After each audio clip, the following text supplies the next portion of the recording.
It's so stupid, it's positively brilliant. The Brain Force Podcast.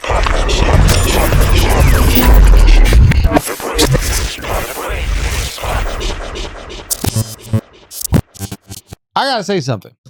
Not said on flagrant. I understand Kanye's now, a genius now. Okay, break it down. So we were in OKC, we were doing shows, and after the final show on Saturday, we just started playing some Kanye and some Drake, and we were just going back and forth with CLB and then Donda. Okay. Right? One song for one song. And the production on Kanye is so superior. Absolutely. Absolutely. To anything else. And then we started comparing it just to other songs. And you play a Kanye song versus any other song of the same time period. It's just in another fucking galaxy, That's right? what he does. And I never understood that because I thought producing music was easy. I'll be honest. I'm ignorant. I thought it was just like you get a fucking keyboard and you set a couple of things. It's easy. It's nothing, right? I didn't realize that what he was doing was super fucking innovative and different. So now I understand why he believes he's so great, because he's like, look how different what I'm doing is from what everyone else is doing. And then when I do it, they all start doing it. I am a great innovator. Kanye West is a musical genius. It's that's never up for debate. I get it. And there's no doubt. I always thought he was a great producer, but I didn't realize how stark a difference there was. I'm going to tell you the one you should listen to, My Beautiful Dark Twisted Fantasy. Oh, dude, we started going through everything. I listened to that this weekend. I was like, yo, this is one of the greatest albums of all time. Forget rap, just like everything. Yeah. So I'm listening to Donda and I'm realizing like, Donda has higher highs. CLB is more consistent. So Donda will go with these like super, like off the grid. Off the grid, Jesus Lord, Jail. And Jail Part 2. Like both of them are fire. Yep. And the joint with Roddy Ricch. Yeah. That's off the grid. I'm bugging. That's off, off the grid? No, Cardi's I think on Off the Grid. I don't remember. But the record with Roddy Ricch Ricch one is good. So there's a few that are super high, and then there's a few like there's a bunch that are like regular like mids or just even misses completely. But Drake's is consistent all the way through. That's Drake. It's consistent all the way through. It's like, maybe 7.5, 8 all the way through. But it doesn't reach the fucking high. Like, I don't feel compelled to listen to a song on the album. I'm just being honest. And I think his bars are way better than Kanye. Like, I think Kanye is like mediocre to bad at rapping. And I think Drake is unbelievable at rapping. Like, I think Drake is on Jay-Z's level of rap. I'm not gonna go that far, but Drake should rap his ass off. But let me just say why I say that. I say that because like we were listening to things back and forth. We were listening to a lot of Watch the Throne. We were listening to, I think when Kanye raps about his frustration with women, it's the authentic self. Yeah. For me, I'm always looking for authentic self in comedy, in music, whatever it is.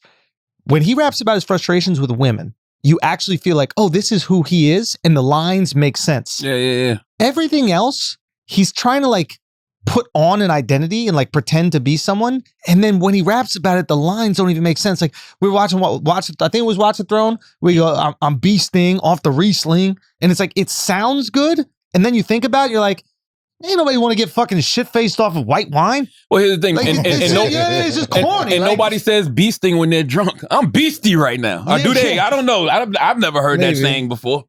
No, I haven't. So I'm looking at all these things and I'm like, oh, a lot of these lines are corny because he's pretending to have this persona. Is he an activist? Oh no, is he a man of God? Is he a rocker? He doesn't really write either though. Well, there you go. Now you're not writing from that space, right? When you listen to Jay-Z say a bar, and Drake has this ability too, they say something that sticks with you. And it's fucking aspirational, but it's real. Like, I'm not a businessman, I'm a businessman. You say that shit and you perk up a little bit. Oh, I would like to be that. Let me handle my business. Damn. You know what I mean? There's certain things that are just so authentic. And Wayne had this as well. We were going back and listening to like Wayne when he was in a pocket. And it was like, oh, there were certain lines where you're just like, holy shit, this is something I would like to experience. I would like to feel. And I think Drake has that ability. So when you look at just like bars on the album, I'm like, I find myself wishing I could relate to this or relating to these things. With Kanye, I don't find it as much. But that's because I think his communication isn't through bars, it's through music. Through production. Yeah. Drake can make you feel something with the words. Kanye can make you feel the exact same thing through the production. That's why I texted you this weekend because I saw what you said, and I literally was saying the same thing. I would love to see Drake and Kanye work more together because they worked together in the past. That makes sense. And I think Drake should write for Kanye. and Kanye should produce for Drake. I would love to hear a Drake album executive produced by Kanye West, and I would love to hear a Kanye album written by Drake. Yes. Just because I feel like they both study the fuck out each other, Say that thing about that. You said something really good about that when you were like, Drake knows Kanye. Yeah, Drake knows Kanye intimately because he studied him so much. And Drake, we all sit around, especially when you got a issue with a person, right? So when you got an issue with a person, you start really studying them and picking them apart and seeing what makes them tick, what drives them, what pisses them off. Like, I feel like Drake could really write from the Kanye perspective that we know now in a real way. And I think Kanye could sit with Drake and tell Drake things that he's feeling, and Drake could pin it the right way. And for Kanye's production, man, I think Kanye could bring some different things out of Drake. Like, I think about that Andre 3000 verse, right? Holy. Yeah. Which is... Holy. I felt that more than anything I heard about either one of them. But it's such an amazing expression of the divine masculine. And it's that verse is what I thought Donda album was going to be. Should have been. As introspective as he was on that verse, dealing with the grief of his mom passing, like, I thought that's Are you talking about Kanye's verse or No, Andre? Dre's verse. Okay, You good. painted a picture for us. I thought Dre's verse was gonna be what that whole album was, right? But think about what that production and whatever story Kanye told Andre bought that verse out. Kanye brings the best out of his features. That's what I'm saying. And you also know you're not going to waste a verse on a Kanye track because you're experiencing something musically where you're like, I haven't really heard a lot of beats that are this moving. I want to bring it here. If you're just on some like regular boom boom bap shit, you're like, all right, I can mail this thing in. But you hear a song, like you even on Watch the Throne, you even see Jay like pushing. Yeah. Like really? Like like Who Gonna Stop Me? The last verse of Who Gonna Stop Me? Murder for Excellence. Oh, that's not. Is that no? The Pablo Picasso, Rothko's, Wilkie's, Graduated from the Corner. Oh yeah. I mean, it builds this momentum. He different. Oh yeah, Jay different. But I think you know what I'm saying? Like he ups the level. Yes, like that's what I think Ye could do for Drake. Because to your point, and this is what I was saying last year, and everybody was jumping down my throat. It's like Drake is consistently good. We can even say Drake is consistently great. But you know what you're going to get from Drake. That's right. There's not another level. But I think he could get there, but he chooses not to. Sometimes he does, though. Like there are certain songs that like are just memorable and impactful. And I was waiting for like one or two of those on Certified Lover Boy. I was like, there's going to be two where I'm like, man, I just got to keep. The closest one for me is the timestamp record. The timestamp one? What was that, 7 a.m. and Bridal Path? Bridal Path or something like that? 7 a.m. Bridal Path was dope. Yeah. The first one, Champagne Poetry. Like that?